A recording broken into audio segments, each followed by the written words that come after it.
आजकल एक वक्फ एक्ट की बहुत चर्चा हो रही होगी, सुना होगा आपने। इसको 4 साल पहले मैंने चैलेंज किया था।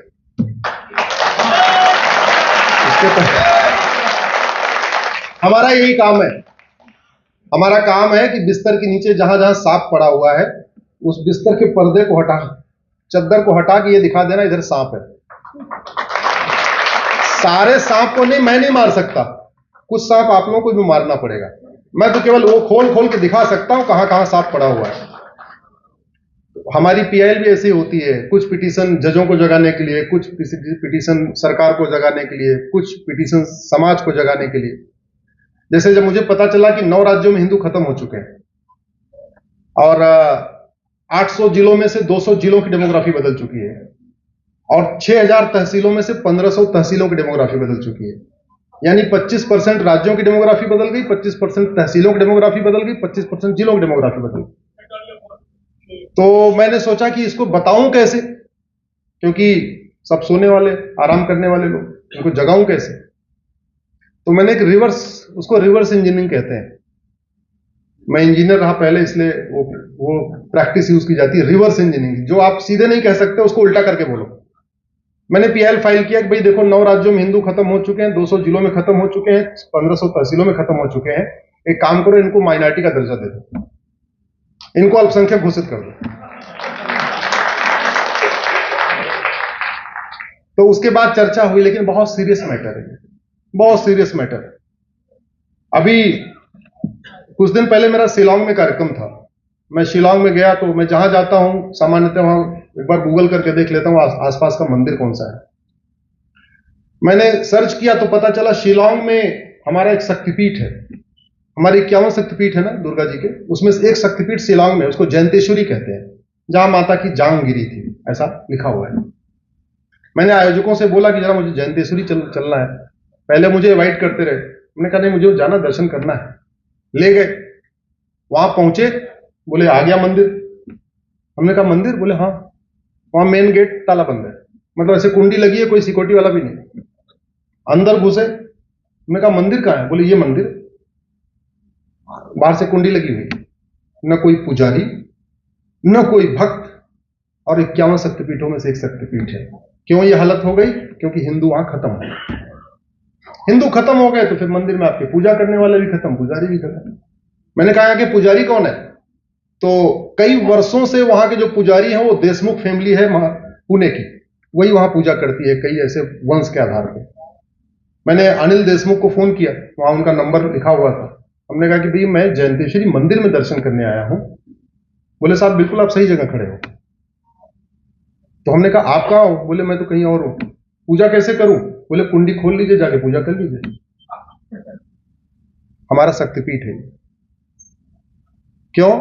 क्योंकि वहां की डेमोग्राफी बदल चुकी है, और डेमोग्राफी बदली पिछले 75 साल में। डेमोग्राफी ये पहले जितनी बदली थी उतनी तो बदली है, पिछले 75 ईयर्स में बदली है।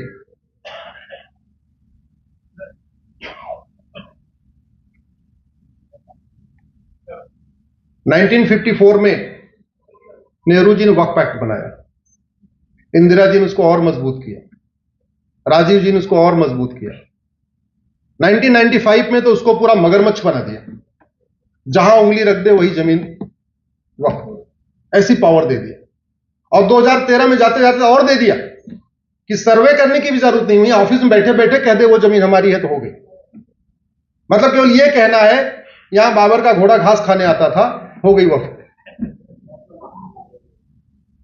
और उसमें कहा क्या कानून में कि आप केवल एक पेपर में नोटिस दे दो कि फलाने जमीन वक्फ की है, लेकिन यह भी नहीं बताया कौन से पेपर में। तो भारत में ऐसे बहुत सारे पेपर छपते हैं जिनको कोई पढ़ता ही नहीं है। ऐसे पेपर है ना, 4-4 पन्ने वाले, 5-5 पन्ने वाले।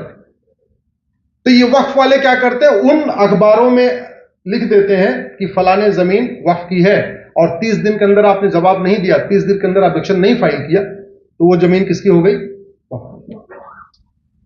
वक्फ बोर्ड केवल एक्सटॉर्शन ही नहीं करता, वक्फ बोर्ड कन्वर्जन भी करता है। अमीरों को नोटिस भेज भेज के पैसा वसूलता है, और गरीबों को नोटिस भेज के, ट्राइबल्स को नोटिस भेज के कहता है या तो कन्वर्ट हो जाओ, नहीं तो तुम्हारी जमीन वक्फ प्रॉपर्टी हो जाएगी। वक्फ बोर्ड की नोटिस को आप कोर्ट में चैलेंज नहीं कर सकते। आपको कहां जाना पड़ेगा? वक्फ ट्रिब्यूनल के सामने, जो राज्य में एक होता है। तो चलो, आप बॉम्बे में नोटिस आई तब तो आप चले गए, नजदीक है। लेकिन महाराष्ट्र का कुछ एरिया तो ऐसा भी होगा अमित जी, जो यहां से 500-600 किलोमीटर दूर होगा। गढ़चिरौली है और भी एरियाज है, ठीक है।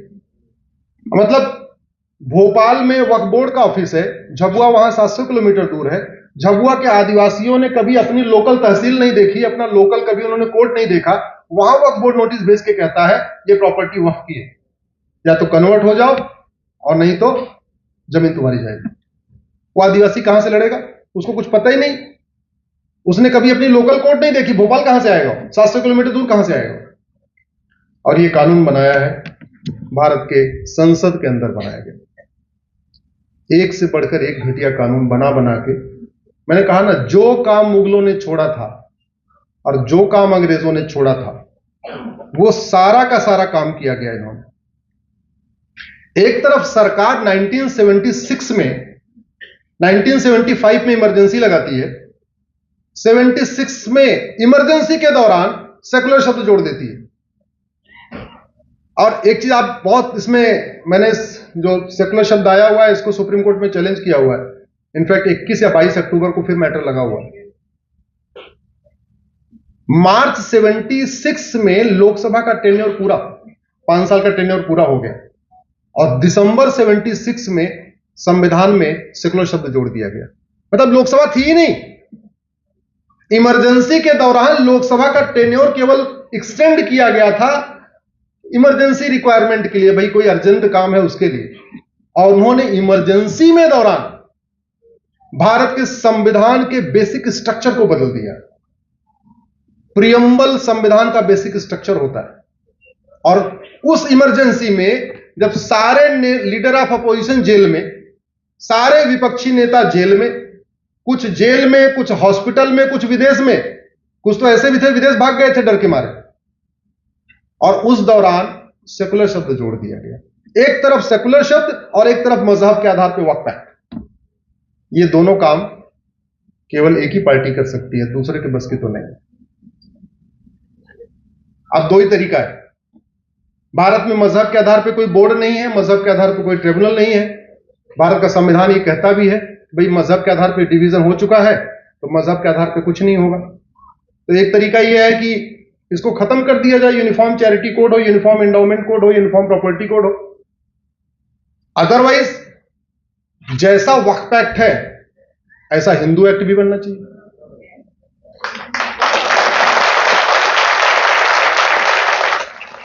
जैसे वक्फ बोर्ड है 7 मेंबर्स का, ऐसे हिंदू बोर्ड भी बनना चाहिए।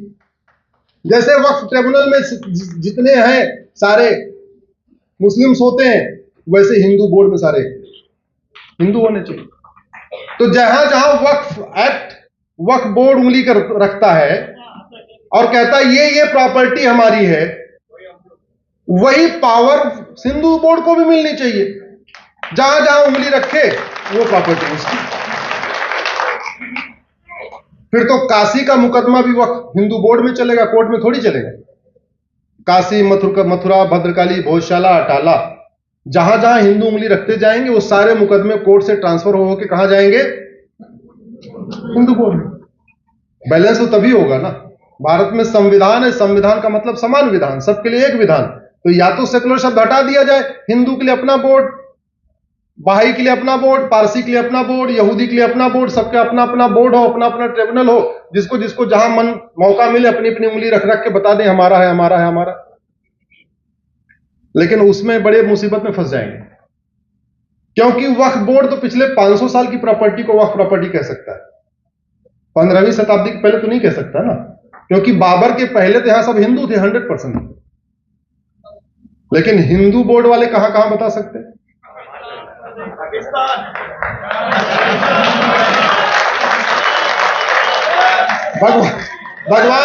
भगवान राम का घोड़ा जितना गया था, भगवान राम का घोड़ा जहां जहां गया वो सारा हिंदू प्रॉपर्टी।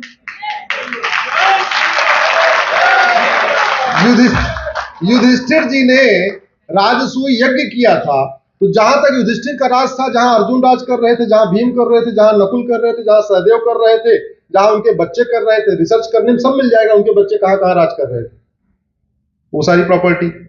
भगवान कृष्ण ने 5 गांव मांगा था। पहला गांव इंद्रप्रस्थ, इंद्रप्रस्थ को आज की डेट में दिल्ली कहते हैं, तो यानी दिल्ली की 100% प्रॉपर्टी किसकी हो गई? दूसरा गांव उन्होंने मांगा तिलप्रस्थ, तिलप्रस्थ को फरीदाबाद कहते हैं, यानी पूरा फरीदाबाद किसका? जोर से बोलो भाई। तीसरा गांव पानप्रस्थ, पानप्रस्थ को आज की डेट में पानीपत कहते हैं, यानी पूरा पानीपत। चौथा गांव सोनप्रस्थ, सोनप्रस्थ को सोनीपत कहते हैं, पूरा सोनीपत। पांचवा गांव गजप्रस्थ, गजप्रस्थ को गाजियाबाद कहते हैं, पूरा गाजियाबाद किसका? तो पूरा मुंबई से लेके समुद्र इधर से लेके और उधर तक पूरा का पूरा जितना बचा हुआ भारत किसका हो जाएगा? इसलिए ज्यादा चालाकी न करें, सरकार जो बिल लाई है उसको चुपचाप मान लें, इसमें भलाई है, इसी में भलाई है, क्योंकि ज्यादा छेड़ने पे मुसीबत बड़ी हो जाएगी।